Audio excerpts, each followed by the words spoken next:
नमस्कार साथियों, मध्य प्रदेश स्कूल शिक्षा विभाग में प्राइवेट स्कूलों में निःशुल्क प्रवेश प्रक्रिया के लिए ये वीडियो है। इस वीडियो में हम आपको बताएंगे कि आप ऑनलाइन आवेदन पत्र कैसे भर सकते हैं। आपने इससे पहले के वीडियो में देखा होगा, हमने ऑनलाइन आवेदन भरने से पूर्व आपको ऑफलाइन आवेदन कैसे भरना है, किन सावधानियों को ध्यान में रखना है, इन सब के बारे में बताया है। अगर आपने हमारे पुराने दोनों वीडियो नहीं देखे हैं तो हम वीडियो के डिस्क्रिप्शन में उनकी लिंक दे रहे हैं। कृपया पहले आप वो दोनों वीडियो देख लें ताकि आप अच्छे से समझ पाएं। चलिए चलते हैं, हम इस वीडियो में आपको एक आवेदन भर के दिखाएंगे कैसे आपको आवेदन भरना है। तो जैसा कि आपको स्क्रीन दिखाई दे रही है, सबसे पहले आपको यहाँ पर जाना है। तो जैसे ही आप जाएंगे तो साथियों यहाँ पर जो है आप स्क्रॉल डाउन करेंगे, यहाँ पर एक ऑप्शन दिखाएगा ऑनलाइन आवेदन की प्रक्रिया है, तो यहाँ पर क्लिक करें।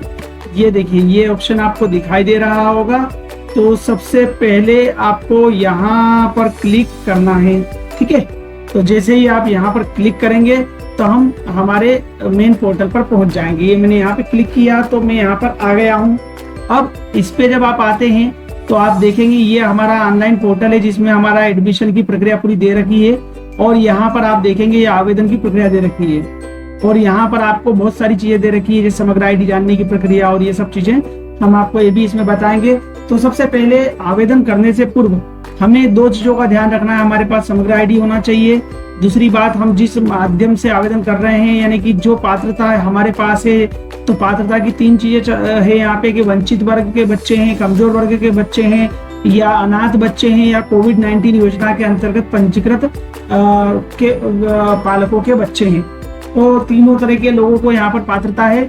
तो आप जिस पात्रता के अंतर्गत आवेदन करना चाह रहे हैं वो पात्रता का प्रमाण पत्र, यानी कि आप SC/ST के हैं तो आप SC/ST का जो जाति प्रमाण पत्र है उसकी कॉपी स्कैन करके रख लें, जो PDF फाइल में हो, और 500 KB से कम साइज जिसकी हो वो रखना होगी। साथ ही आप जहां से आवेदन करना चाह रहे हैं जो निवास का प्रमाण आपका है वो निवास का प्रमाण आप देख लें। उसी निवास के प्रमाण के आसपास के स्कूलों को ही आप सिलेक्ट कर पाएंगे। तो देखिए, अब यहाँ पे सबसे पहले अगर मान लीजिए यहाँ पे मैंने समग्र आईडी जान सकता हूँ तो यहाँ पे क्लिक करके मैं अपनी समग्र आईडी निकाल सकता हूँ। समग्र आईडी निकालने की प्रक्रिया को मैं आपको अलग अगले वीडियो में दिखाऊंगा, जो बहुत आसानी से आप कर पाएंगे, ठीक है ना। तो चलिए अब हम सबसे पहले हम देख लेते हैं कि भाई हम आवेदन कैसे करेंगे।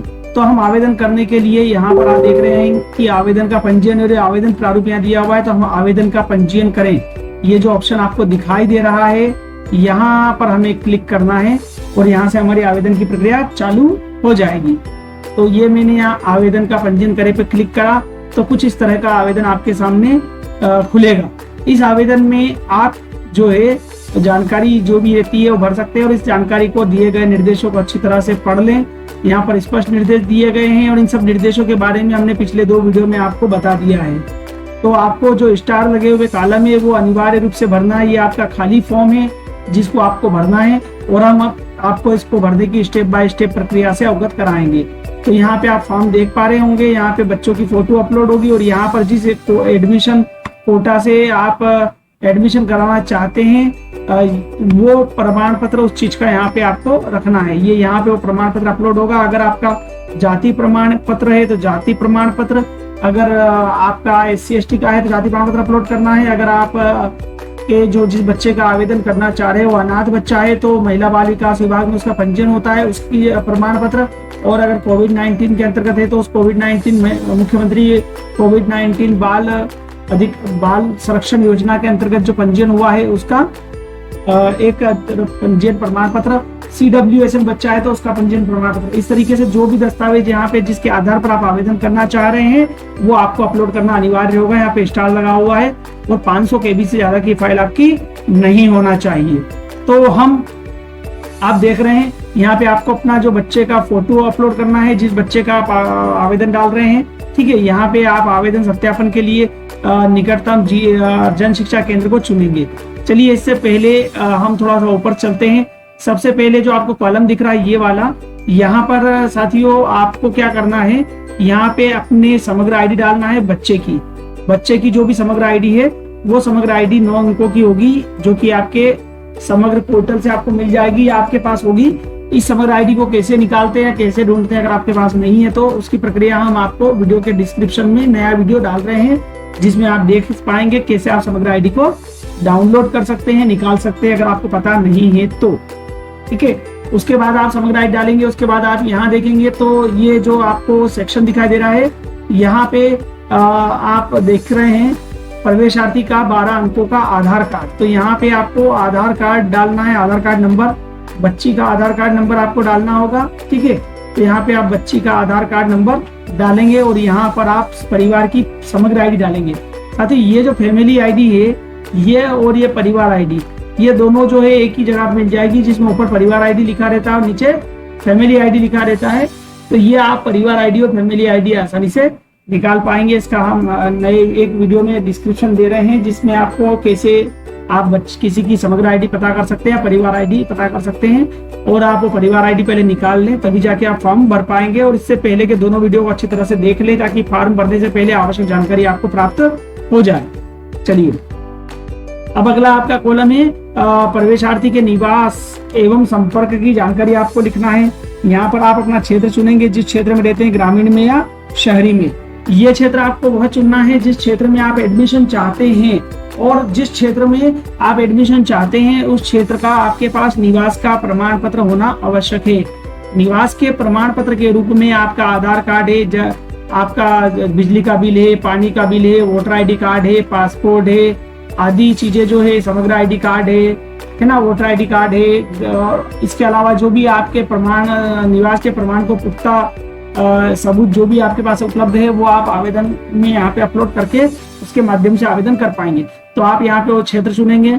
अगर आप ग्रामीण क्षेत्र में और शहरी क्षेत्र में आप बच्चों का एडमिशन कराना चाहते हैं, तो शहरी क्षेत्र में आपके निवास का प्रमाण पत्र आपके पास उपलब्ध होना चाहिए, अन्यथा आप शहरी क्षेत्र में बच्चों का आवेदन तभी करवा पाएंगे जबकि आपके ग्रामीण क्षेत्र के जो स्कूल हैं उनमें सीट उपलब्ध ना हो और आपके नजदीकी बसाहट में भी उपलब्ध ना हो, तो ये थोड़ा सा इम्पॉसिबल है। तो अब हम क्या कर रहे हैं, यहाँ पे एक आवेदन भर के दिखाएंगे। यहाँ से आपको जिला चुनना पड़ेगा। यहाँ से आप, जैसे अगर आप यहाँ से चुनेंगे रूरल, तो और यहाँ पे ग्रामीण क्षेत्र चुना और आपने यहाँ जिला चुना, तो उस जिले की जनपद पंचायत की लिस्ट आपको आ जाएगी। अगर आप यहाँ शहर चुनेंगे तो आपको यहाँ पे जिला चुनना है और उस शहर के नगर पालिकाओं की लिस्ट आपको दिखाई देने लग जाएगी। उसके बाद आप यहाँ जैसे समग्र आईडी डालेंगे बच्चे का, उसकी कुछ जानकारी यहाँ पे आपको आ जाएगी स्वतः, जो समग्र आईडी में डली हुई है। तो इस तरह से आपको यहाँ पे काम करना है। जैसे कि आप देख सकते हैं कि मैं एक समग्र आईडी यहाँ पे डालता हूँ एक बालिका की, और उसका हम आवेदन करके यहाँ पे आपको दिखाते हैं। जैसे मैंने समग्र आईडी डाली और आगे एंटर किया, टैब दिया, आप देख रहे हैं समग्र आईडी डालते ही यहाँ पर कुछ चीजें ऑटोमेटिक भर के आ गई है। जैसे कि यहाँ पे ये अर्बन यहाँ पे आपका ये गांव वाला जो पार्ट है ये ऑटोमेटिक यहाँ पे सिलेक्टेड होके आ गया है, या गांव का एड्रेस भर गया जिस गांव का एड्रेस समग्र आईडी में था। तो ये कुछ चीजें जो है मैंने बोला था आपको, यहाँ फैमिली आईडी स्वतः आ गई है, यानी समग्र आईडी आप डालेंगे तो फैमिली आईडी ऑटोमेटिकली आ जाएगी। तो उस तरह से यहाँ पे चीजें आ गई है, कुछ जानकारी। और यहाँ पे आप देखेंगे यहाँ पे बच्ची का नाम भी जो है स्वतः ही आ गया है। जैसे आपने समग्र आईडी को डाला है, यहाँ बच्ची का नाम आ गया, बच्ची का सरनेम आ गया, बच्ची की जन्म दिनांक आ गई, और बच्ची की जानकारी जो समग्र आईडी में है वो सब स्वतः उठ के आ जाएगी। उनके पिता का नाम है वो भी आपको यहाँ पर दिखाई दे रहा होगा। तो ये पिता का नाम यहाँ पे आ गया है, ये जो है पिता का सरनेम भी आ गया है। तो इस तरह के इससे अधिकतर जानकारी आपकी समग्र आईडी से यहाँ पर उठ के आ जाएगी, बाकी जानकारी आपको भरना होगी। तो इस प्रक्रिया में हम आपको सारी स्टेप्स दिखाते हैं। तो चलिए मैं आवेदन भर के आपको दिखाता हूँ। मैंने यहाँ पे आवेदन को फिलअप किया है, यहाँ समग्र आईडी डाली है, यहाँ पे बच्चे का आधार कार्ड नंबर डाल दिया है, यहाँ पे ये परिवार आईडी स्वतः आ गई है। इसको मैं चेक कर सकता हूँ, गलत हो तो क्षेत्र आ गया, जिला मैंने चुन लिया है, जिस जिले में मुझे एडमिशन करवाना है या जिस जिले का मेरा निवास का पता है वो जिला चुनना है, उसी जिले में हमारा एडमिशन बच्ची का मैं करवा पाऊंगा। यहाँ पे मैंने जनपद पंचायत या नगरीय निकाय है तो नगरीय निकाय को चुन लिया है। यहाँ जो भी जोन या वार्ड मेरा आता है उस वार्ड को मैं यहाँ पे चुन सकता हूँ, तो मैंने वो चुन लिया है। यहाँ पे मैंने ग्राम चुन लिया है, मैंने वार्ड संख्या चुन ली है। उसके बाद यहाँ पे आप देख सकते हैं मोहल्ले का नाम लिख दिया है मैंने, जो निवास प्रमाण पत्र मेरे पास उपलब्ध है उसके अनुसार, और यहाँ मकान नंबर सहित पता लिख दिया है। अब यहाँ पे ओटीपी इस नंबर पे मुझे प्राप्त करना है। ये बड़ा इंपॉर्टेंट है कि आपको जिस नंबर पे ओटीपी बुलाना है वो नंबर आपको यहाँ दर्ज करना है, और याद रखें कि वो नंबर आपके पास उपलब्ध होना चाहिए। फॉर्म भरते समय मोबाइल भी आपके पास होना चाहिए, ये बहुत ही महत्वपूर्ण नंबर होगा। इसी नंबर पर आपको सारी सूचनाओं का आदान प्रदान होगा। और जो जो स्टार लग रहे हैं, जहां जहां आपको स्टार दिख रहे हैं, वो जो एरिया है वो आपको भरना अनिवार्य है। स्टार वाले को आपको भरना है। जैसे ये यहाँ पे स्टार लग रहा है, यहाँ जिले में स्टार लग रहा है, यहाँ पे स्टार लग रहा है, लेकिन यहाँ पे स्टार नहीं लग रहा, मतलब भरना अनिवार्य नहीं है। लेकिन आप देखेंगे कि यहाँ पे स्टार लग रहा है, तो जहाँ पे स्टार लग रहा है वो आपको अनिवार्य रूप से भरना है। यहाँ आपको अल्टरनेट मोबाइल नंबर देना है इसके अलावा, ठीक है। तो मैंने यहाँ पे आप देखेंगे मैंने अल्टरनेट नंबर यहाँ पे भर दिया है। उसके बाद आपको यहाँ पर अपना ईमेल आईडी देना है, और ये जो नंबर ऊपर दर्ज करेंगे वही नंबर आपको वापस से यहाँ दर्ज करना है, कंफर्म कराना है। और इसी तरीके से मोबाइल नंबर 2 का नंबर भी यहाँ पे फिर से दर्ज करके कंफर्म कराना है।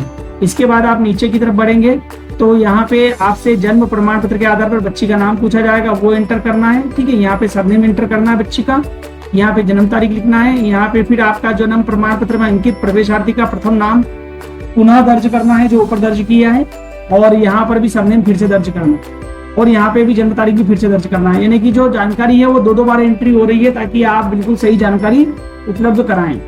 यहाँ पे आप देख सकते हैं प्रवेशार्थी का लिंग यहाँ पे आ गया है, फीमेल लड़की, प्रमाण पत्र में जो जाती है वो यहाँ पर आ गई है। इसके अलावा यहाँ पे डबल से पूछा है और ये भी डबल से पूछा है, तो मतलब अधिकतर कॉलम की यहाँ पे रिपीटेड एंट्री पूछी गई है। तो ये जानकारी आपको भरना है। यहाँ पे आप देख रहे हैं नाम है, ठीक है। तो यहाँ पे नाम है, यहाँ सरनेम है, यहाँ जन्म तारीख है, यहाँ पर जो है कैटेगरी लिखी हुई है, और यहाँ पे सेक्स लिखा हुआ है, यानी कि जो भी यहाँ पे बच्ची का लिंग है वो मेल फीमेल वो आ जाता है, ठीक है। और ये जानकारी दोबारा पूछी गई है। यहाँ पे पिता का नाम है, यहाँ जन्म प्रमाण पत्र में अंकित पिता का उपनाम है, यहाँ पिता की समग्र आईडी है, ठीक है। यहाँ माता की समग्र आईडी डालना है आपको, यहाँ जन्म प्रमाण पत्र में माता का नाम जो भी है वो लिखना है, और उसी के आधार पर मतलब ये जो जानकारी है कुछ आपको जन्म प्रमाण पत्र के आधार पर ही भरना है। तो ये जानकारी बच्चे की जो आप जन्म प्रमाण पत्र में जानकारी भरी है उस आधार पर भरेंगे। इसके बाद आप थोड़ा सा और नीचे की तरफ बढ़ेंगे। अब प्रमाण पत्र में अंकित प्रवेश हेतु आरक्षित श्रेणी आरटी कोटा किस कोटे के अंतर्गत आप आवेदन करना चाह रहे हैं। अब अगर मैं कमजोर वर्ग के बच्ची के लिए आवेदन कर रहा हूं तो मेरे पास आधार कार्ड, ये मेरे पास जो है राशन कार्ड होना चाहिए बीपीएल का, तो मैंने यहाँ पे चुना है, ये सिलेक्ट किया है, आप देख पा रहे होंगे।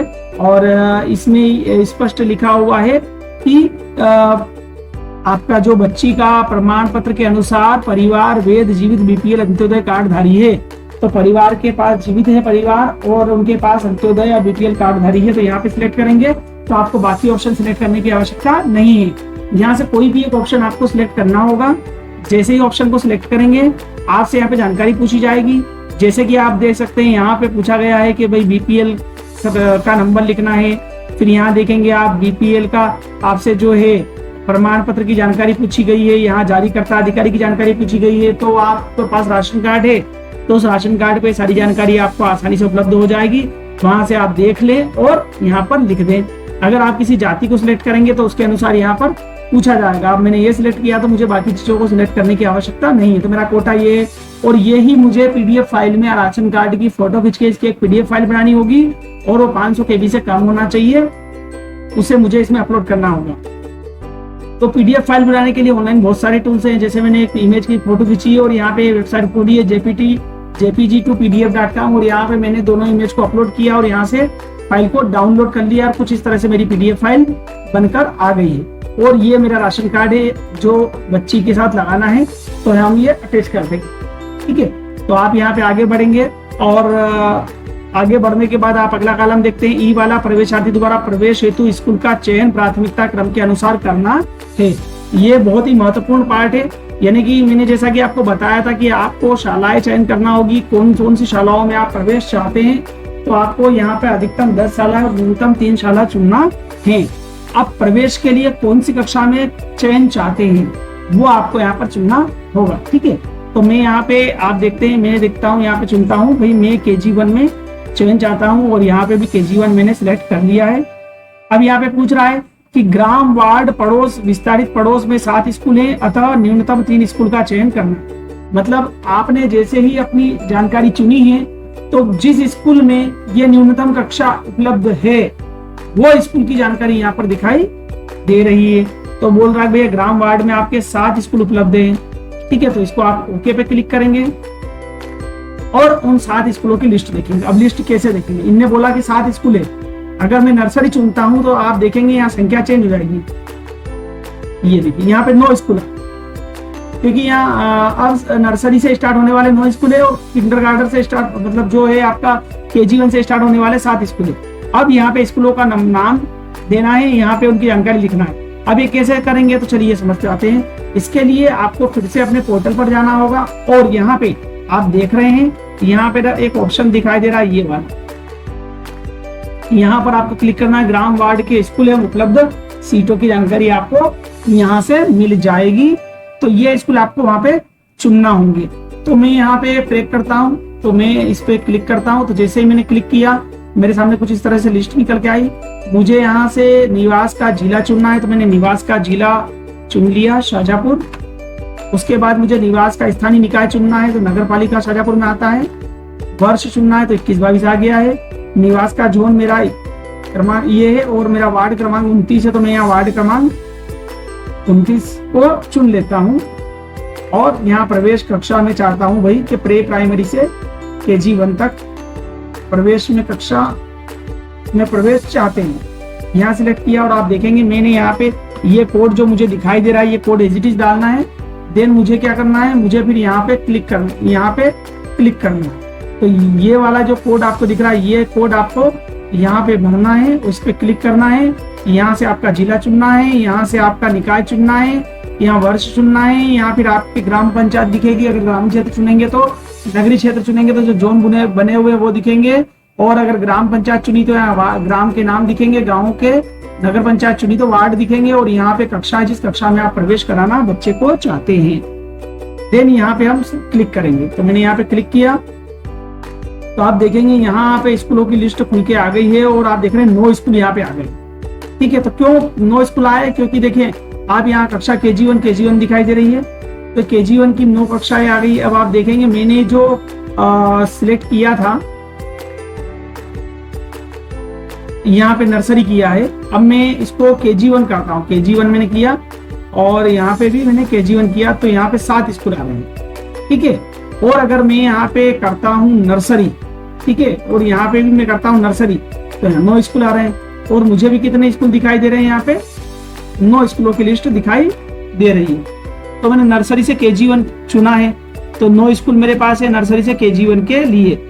अभी यहाँ पे आपको स्कूलों की लिस्ट दिखाई दे रही है। स्कूल आप देख सकते हैं, ये अलग अलग स्कूल आपको दिखाई दे रहे हैं। तो जिस भी स्कूल प्रवेश चाहते हैं, अगर मैं यहाँ से जो है चुनूंगा अलग प्री प्राइमरी की जगह, जो स्कूल नर्सरी से स्टार्ट होते हैं उन स्कूलों को मुझे चुनना है।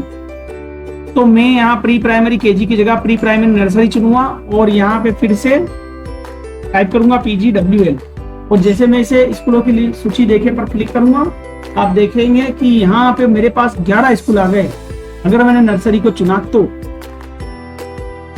ठीक है ना, तो यहाँ नर्सरी को चुनने पे इतने स्कूल आए हैं। अब मुझे जिन स्कूलों में प्रवेश चाहिए, मैं पहले मार्क कर लूंगा कि भाई मैं कौन कौन से स्कूलों में बच्चों को प्रवेश कराना चाहता हूँ। मान लीजिए मैं मेरा पहला स्कूल ये है, ठीक है, इसमें से दूसरा स्कूल में ये वाला चाहता हूँ और तीसरा स्कूल मान लीजिए मैं अदर कोई स्कूल चाहता हूँ। यहाँ पे हम लोग देख लेते हैं,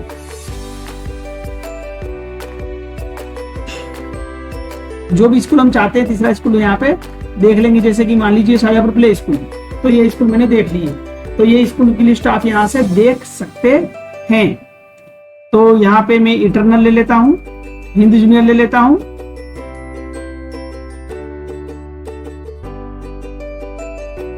इसके अलावा मैं यहाँ पे एक स्कूल ये ले लेता हूँ।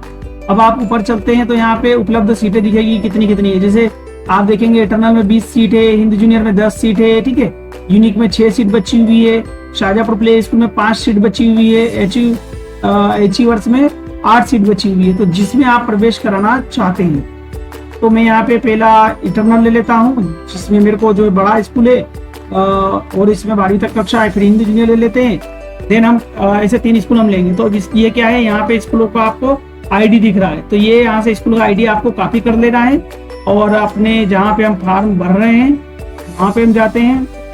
मैंने नर्सरी चुना था, तो प्रवेश के लिए कौन सी कक्षा में एडमिशन चाहते हैं, तो मैं मान लीजिए KG1 में यहाँ पे चुनता हूँ, ठीक है।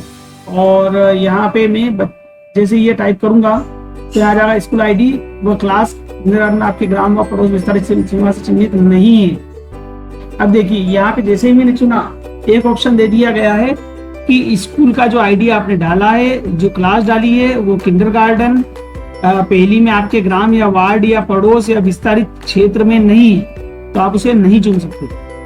अगर मैं यहाँ पे नर्सरी चुनता हूँ, ठीक है, तो नो स्कूल बताएं और मैं अपना यहाँ पे जो कोड स्कूल का पेस्ट करके आगे बढ़ता हूँ तो ये ले लेता है। यहाँ पे आपको मैसेज आ गया है कि आपके द्वारा चयन किया गया eternal school of studies Shahjahanpur जनपद पंचायत शाहजहाँपुर बरवाल है। तो मेरा पहला स्कूल सिलेक्ट हो गया क्योंकि मैं नर्सरी में प्रवेश के लिए चुना। आप देखेंगे मैंने ये जो स्कूल खोले हैं नर्सरी वाले, मैं KG1 में चाह रहा था तो KG1 में वो स्कूल नहीं आ रहे थे। तो मैं अगर यहाँ नर्सरी के मुझे नर्सरी में एडमिशन कराना है तो मैं यहाँ नर्सरी चुनूंगा, ठीक है, और वहां पे भी नर्सरी चुनूंगा, तब जाके मुझे स्कूलों की लिस्ट दिखाई देगी। मुझे दूसरा स्कूल लेना है हिंद जूनियर। मैंने यहाँ पे इसको कॉपी किया कोड को और नीचे आता हूं और यहाँ पे आप देखते हैं अतिरिक्त विकल्प जोड़े। चलिए पहले यहाँ पे हम डाल देते हैं। पहले डालना होगी आपको प्रवेशार्थी के निवास से इस स्कूल की दूरी। मान लीजिए प्रवेशार्थी के निवास से इस स्कूल की दूरी 3 किलोमीटर है, ठीक है, तो मैंने यहाँ पे डाल दी। उसके बाद प्रवेशार्थी निवास से इस स्कूल की सीमा का विवरण, ये स्कूल कहाँ पर है, ये छात्र के ग्राम वार्ड के विस्तारित क्षेत्र में है, पड़ोस में है, ग्राम वार्ड में है, वार्ड में है, वार्ड में, पड़ोस में है तो पड़ोस में, और विस्तारित क्षेत्र में है तो विस्तारित पड़ोस में आप चुनेंगे, ठीक है ना। तो आपने ये चुना। अब आप देख सकते हैं अगला कोड मैंने चुना। अब ये विस्तारित क्षेत्र में था, लिखा हुआ है विस्तारित, ठीक है, तो आपने विस्तारित यहाँ से ले लिया, फिर ये ले लिया। दूसरा कोड ये आपका पड़ोस वाला है, तो मैं यहाँ पे जो है दूसरा अतिरिक्त विकल्प जोड़ें, मतलब मुझे अब जो है अगला स्कूल सेलेक्ट करना है तो मुझे यहाँ पर क्लिक करना होगा, ठीक है, और अगर हटाना है तो मैं यहाँ से क्लिक कर सकता हूँ, सेव करना होगा तो यहाँ पे क्लिक करूंगा। तो अब मैं सबसे पहले नया विकल्प जोड़े पे क्लिक किया और मैंने जो कोड कॉपी किया था वो पेस्ट कर देता हूँ और आगे टेप डालता हूँ। तो जैसे मैंने आगे क्लिक किया आप देख रहे हैं मुझे फिर से मैसेज आ गया है कि भाई हाँ ये आपका स्कूल है और ये स्कूल की जानकारी है, ठीक है। तो अब आप क्या करेंगे, ओके पर क्लिक करेंगे। ये दूसरा स्कूल जुड़ गया। अब ये कितनी दूरी पर है हिंद जूनियर में से, तो मान लीजिए ये भी 3 किलोमीटर की दूरी पर है। अब ये के कहाँ पर है, तो आपका यहाँ पे देखेंगे पड़ोस में है, तो ये स्कूल आपका क्या डालना पड़ेगा, आपको पड़ोस में है। उसके बाद आप फिर से अगला स्कूल अतिरिक्त विकल्प जोड़ें तो आपका अगला खुल गया है। अब मैंने अगला जो 2 विकल्प मैंने लेने के बाद मुझे तीसरा विकल्प चुनना है। तीसरा विकल्प में इनमें से कोई भी स्कूल चुन सकता हूँ, अचीवर्स चुन सकता हूँ, महर्षि चुन सकता हूँ, यूनिक पब्लिक स्कूल चुन सकता हूँ। तो यहाँ पे मेरे पास ये पड़ोस में 1 2 3 दिख रहे हैं और विस्तारित में दिख रहे हैं। अब मुझे जो भी स्कूल यहाँ पर चुनना है तो आप देख पाएंगे यहाँ की गाइडलाइंस को आप देखेंगे तो कॉलम में प्रवेशार्थी के निवास में स्कूल ग्राम वार्ड सीमा विवरण निम्नानुसार भरा जावे, यहाँ पे स्पष्ट दिया हुआ है।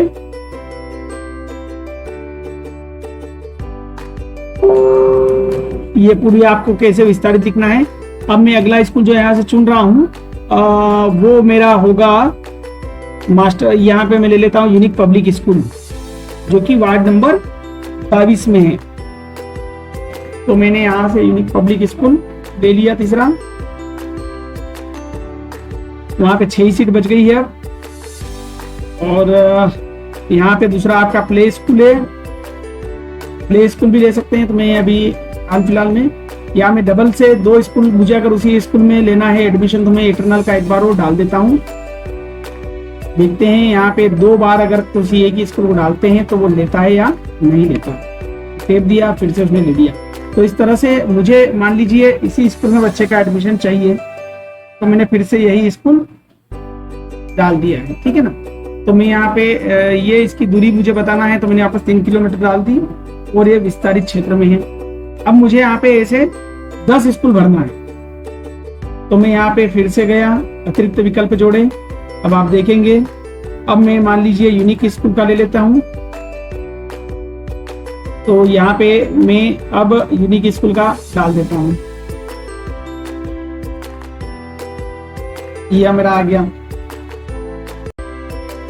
तो इस तरह आप यहाँ पर अपने स्कूल डालते जाएंगे, जिसमें आपको कम से कम 3 स्कूल लेना है और अधिकतम 10 स्कूल लेना है। तो आप प्रायोरिटी बेसिस पे यहाँ पे प्राथमिकता क्रम में स्कूल लेंगे। मैंने यहाँ स्कूल ले रहा हूँ, ऐसे यहाँ पे 10 स्कूल पूरे कर लेंगे। उसके बाद आप नीचे बढ़ेंगे तो आपको यहाँ पर जो आवेदन के लिए सत्यापन केंद्र चुनना होगा। तो जो भी आपका जिला है उस जिले को लिखेंगे, सिलेक्ट करेंगे और उसके जो नज़दीकी जो उस जिले का जो ब्लॉक है उस ब्लॉक को सिलेक्ट करेंगे और जहाँ पर आप सत्यापन करवाना चाहते हैं उस जन शिक्षा केंद्र को, आपके नज़दीकी जन शिक्षा केंद्र को आप यहाँ से चुनेंगे और फिर जो है आप यहाँ पर स्कूलों की लिस्ट को सेव करने वाले बटन पर क्लिक करेंगे। तो जैसे ही आप इस पे सेव करने वाले बटन पर क्लिक करेंगे तो ये जो है सेव हो जाएंगे। अब आपको फिर यहाँ से एक फाइल अपलोड करनी होगी जो कि आपने जिस कोटे में आपने एडमिशन चाहा है उस कोटे से रिलेटेड, जैसे कि मैंने PDF फाइल यहाँ पर अपलोड करूँगा जो राशन कार्ड की मैंने बना ली है, उसको शेयर करूँगा और यहाँ बच्ची का फोटो अपलोड करूँगा। देन फिर मैं यहाँ पर जो है आप आगे की कार्रवाई के लिए जैसे ही बच्ची का फोटो अपलोड करूँगा और आगे बढ़ूँगा तो मुझे यहाँ पर ऑप्शंस दिखाई देने लग जाएंगे और वो ऑप्शंस जो होंगे वो ये वाला ऑप्शन मुझे दिखाई देगा कि OTP के माध्यम से आवेदक का मोबाइल सत्यापित करें, आवेदन की पावती प्राप्त करें। तो यहाँ पे फिर अब सीधा मुझे ये आवेदन लगभग मेरा कंप्लीट हो गया है। मुझे यहाँ पे अपना एप्लीकेशन ID डालना होगा और वो एप्लीकेशन ID डालने के बाद मुझे यहाँ पे जन्म प्रमाण पत्र डालना होगा। तो मैं यहाँ जैसे प्रोसेस करूँगा मेरा जो है रजिस्ट्रेशन हो जाएगा और यहाँ पे मैं एप्लीकेशन ID और मेरी जन्म तारीख बच्चे की डाल के यहाँ पे OTP डालूंगा और जो यहाँ दिख रहा है वो डालूंगा कोड। उसके बाद मोबाइल पर OTP प्राप्त करने के लिए क्लिक करूंगा। तो जैसे ही मैं इस पे यहाँ पे जो है मोबाइल पर OTP प्राप्त करने के लिए क्लिक करूंगा मुझे मेरे मोबाइल पर एक OTP प्राप्त हो जाएगा। इसके बाद मुझे कुछ इस तरह की स्क्रीन दिखाई देगी जहां से मैं अब दर्ज किए गए आवेदन की पावती प्राप्त कर सकता हूं। ओके बटन पर क्लिक करूंगा, उसके बाद ये स्क्रीन दिखेगी। मुझे अपना आवेदन क्रमांक और अपने मोबाइल नंबर जिस पर मुझे मोबाइल फर्स्ट नंबर जो दिया था वो दर्ज करना पड़ेगा, बच्चे की जन्मतिथि दर्ज करना पड़ेगी, कैप्चा कोड दर्ज करना पड़ेगा। तो जैसे ही मैं दर्ज करने वाला हूँ यहाँ पे मुझे मेरे आवेदन की प्राप्ति मिल जाएगी। मैं यहाँ पे इसे क्लिक करूंगा तो आप देखेंगे कि मुझे अपना आवेदन जो मैंने भरा था वो मुझे दिखाई देने लग जाएगा। तो आपको कैप्चा कोड सही दर्ज करना है यहाँ पे। जैसे मेरे हाथ से गलत दर्ज हो गया तो अभी ये पावती नहीं आई है। अब मैं इसको वापस से दर्ज कर देता हूँ और फिर आवेदन की पावती प्राप्त करने पर क्लिक करूँगा तो आप देखेंगे ऐसे मेरे पास आवेदन की पावती मिल जाएगी। और अब इसको मैं प्रिंट करके रख लूँगा और अपने पास इसको अपने व्यवस्थित अपनी जगह पे रख लूँगा ताकि सत्यापन केंद्र पर ले जाते समय इसकी मुझे आवश्यकता होगी। तो ये मैंने आवेदन भरा हुआ है और इस आवेदन में कोई संशोधन अगर करना है तो इसका अगले वीडियो में हम आपको बताएंगे। अभी आपका आवेदन भर गया है, इसे आप Ctrl+P से प्रिंट करेंगे और सेव एज PDF में जाके PDF में सेव करके अपने पास रख लेंगे। तो इस तरह से सर ये आवेदन की प्रक्रिया पूर्ण हुई। अगर आपको इस वीडियो में कोई और समस्या आती है, कोई तकनीकी समस्या आती है तो सीधे आप हमें कमेंट बॉक्स में कमेंट कर सकते हैं। हमें आपके प्रश्नों का जवाब देने में सहायता होगी, खुशी होगी। धन्यवाद। जय हिंद। नमस्कार, आप देख रहे हैं डिजिटल एजुकेशन पोर्टल का यूट्यूब चैनल। अगर आपको हमारा वीडियो अच्छा लगा हो तो कृपया लाइक करें, शेयर करें, कमेंट करें और हमारे चैनल को सब्सक्राइब करना ना भूलें।